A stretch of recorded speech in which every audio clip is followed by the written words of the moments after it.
जितना ज़्यादा रिस्क लोगे उतना ज़्यादा रिटर्न मिलेगा, लेकिन अब नहीं, क्योंकि मॉडर्न पोर्टफोलियो थ्योरी कहती है कि दो पोर्टफोलियो जिसमें सेम टाइप के रिस्क हैं, उनमें से एक पोर्टफोलियो अच्छा परफॉर्म कर सकता है और उस पोर्टफोलियो को बोला जाएगा एफिशिएंट पोर्टफोलियो।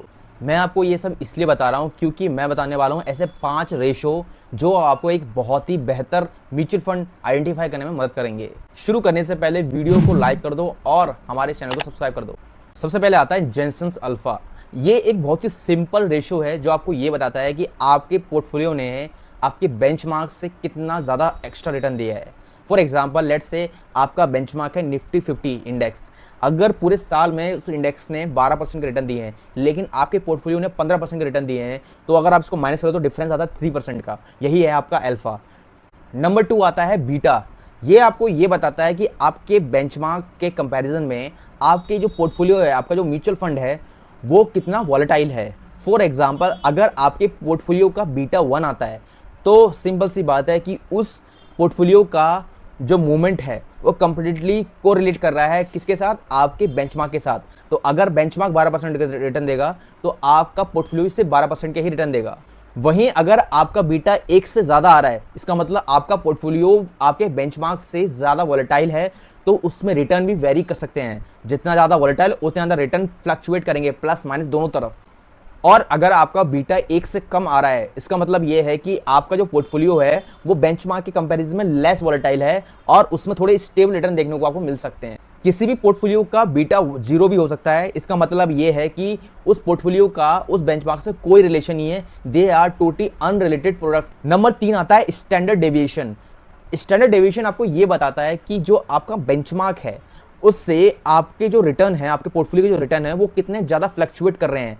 फॉर एग्जाम्पल अगर आपके पोर्टफोलियो के रिटर्न 12% है और आपका स्टैंडर्ड डेविएशन 4% का आ रहा है, तो उसको आप इस तरीके से देखिए, आपके जो पोर्टफोलियो के रिटर्न है वो 12 + 4% या 12 - 4% हो सकते हैं। जितना ज़्यादा स्टैंडर्ड डेविएशन होगा उतने ज़्यादा आपको रिटर्न्स में फ्लक्चुएशंस देखने को मिलेंगी। नंबर 4 आता है ट्रेनर्स रेशो। ये एक बहुत ही इंपॉर्टेंट रेशो है जो आपको ये बताएगा कि आपका जो पोर्टफोलियो है, जो आपका म्यूचुअल फंड है, उसने कितने रिटर्न दिए हैं पर यूनिट रिस्क टेकन।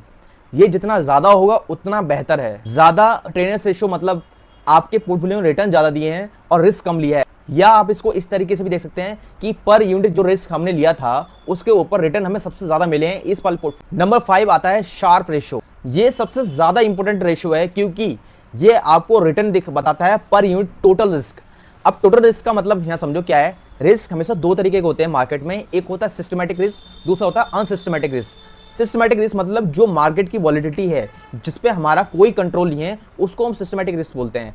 और दूसरा आता है हमारा अनसिस्टमैटिक रिस्क, जिसका मतलब ये है कि एक ऐसा रिस्क जो उस पोर्टफोलियो में इनहेरेंट है उसकी डाइवर्सिफिकेशन की वजह से। थ्योरेटिकली हम किसी भी पोर्टफोलियो के रिस्क को कम कर सकते हैं, लेकिन वो रिस्क कौन सा है, वो है हमारा अनसिस्टमैटिक रिस्क। और वो कैसे कम होगा, डाइवर्सिफिकेशन करके। हम जितना डाइवर्सिफाई पोर्टफोलियो बनाएंगे, जितना ज़्यादा अच्छे तरीके से हम उसको डाइवर्सिफाई करेंगे, हमारा अनसिस्टमैटिक रिस्क कम होता चला जाए। फॉर एग्जांपल 2 पोर्टफोलियो हैं ए और बी, दोनों का रिटर्न 15% है, लेकिन एक का जो शार्प रेशो आता है 1.4 है, दूसरे का शार्प रेशो 1.2 है।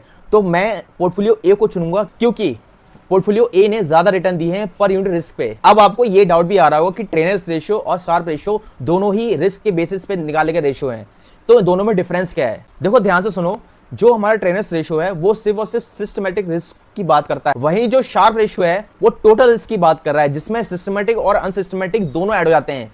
इसलिए ट्रेनर से बेहतर है हमारा शार्प रेशो। हालांकि दोनों रेशो की अगर हम बात करें, जितना ज्यादा ये रेशो होंगे उतना बेहतर पोर्टफोलियो होगा। अब एक रियल लाइफ एग्जांपल लेके देख, जैसे मैं एक वेबसाइट पे आया हूँ, अभी मनी कंट्रोल की वेबसाइट है ये, और इस पर हमने एक म्यूचुअल फंड खोल लिया, पराग पारिक फ्लेक्सी कैप फंड। काफ़ी पॉपुलर रहा था। इनफैक्ट इसका fund size is very massive actually, 1,13,000 crore का फंड साइज है, which is very very very massive, क्योंकि इसने रिटर्न बहुत अच्छे दिए थे।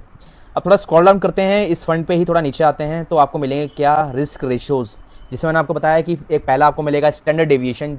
अब देखो जो कैटेगरी के एवरेज है वो 13 है, लेकिन वहाँ पे इस फंड का जो वॉलिडिटी है वो 10 है, मतलब वो कम है। मतलब एक अच्छी बात है कि आप कैटेगरी एवरेज से कम वोलेटाइल होने के बाद भी रिटर्न अच्छे दे रहे हो। दूसरा है हमारा बीटा मैंने बताया था, अगर आपकी कैटेगरी एवरेज से थोड़ा नीचे अगर आता है, विच इज़ मतलब आप का जो फंड है वो थोड़ा कम कोरिलेट कर रहा है आपके बेंचमार्क से, बट अगर स्टिल वो आपके रिटर्न्स को बीट कर रहा है, आपके बेंचमार्क के रिटर्न्स को बीट कर रहा है, वो बहुत ही अच्छी बात है। तीसरा आता है हमारा शार्प रेशो। शार्प रेशो मैंने आपको बताया था कि अगर कैटेगरी एवरेज से आपका शार्प रेशो ज़्यादा है तो वो अच्छी बात है। इसका मतलब ये है कि सेम रिस्क पर आपका फंड जो है वो ज़्यादा बेहतर परफॉर्म कर रहा है, ज़्यादा बेहतर रिटर्न दे रहा है। तीसरा हमारा आता है ट्रेनर्स रेशो। देखो आप इसमें आप देखो 0.01 का ट्रेनर्स रेशो है किसका, कैटेगरी एवरेज का, लेकिन ये इस फंड का जो ट्रेनर्स रेशो है 0.21 है, मतलब वो डबल है। इसका मतलब ये है कि वो कम रिटर्न रिस्क पे भी ज़्यादा अच्छे रिटर्न दे रहा है, ये भी अच्छी बात है।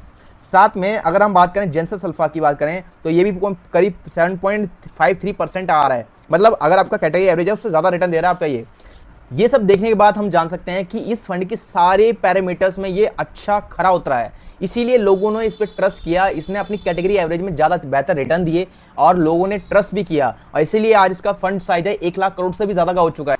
वीडियो इन्फॉर्मेटिव लगी हो, काम की लगी हो, तो वीडियो को लाइक जरूर कीजिए और हमारे चैनल को सब्सक्राइब जरूर कीजिए।